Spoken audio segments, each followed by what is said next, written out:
Suraxanıda ağacəkmə aksiyası keçirilib.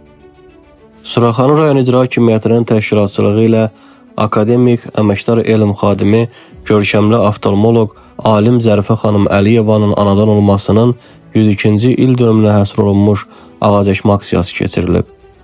Aksiyada rayon icra hakimiyyətinin başçısı Adil Əliyev, rayonun hüquq mühafizə orqanlarının rəhbərləri, rayon icra hakimiyyəti başçısının müavinləri və aparatın əməkdaşları, rayon mənzil kommunal təsərrüfatı birliyinin, qəsəbə inzibati ərazi dairələrinin və qəsəbə bələdiyyələrinin kollektivləri iştirak ediblər.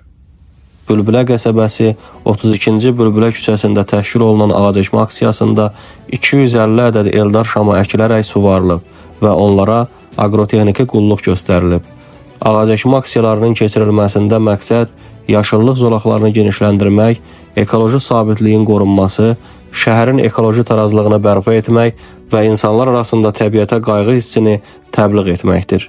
Qeyd edək ki, Suraxanı rayonunda mövsüm ərzində yeni ağacların əkilməsi, yaşıllıqlara qulluq və abadlıqla bağlı iməcliklər davam etdiriləcəkdir.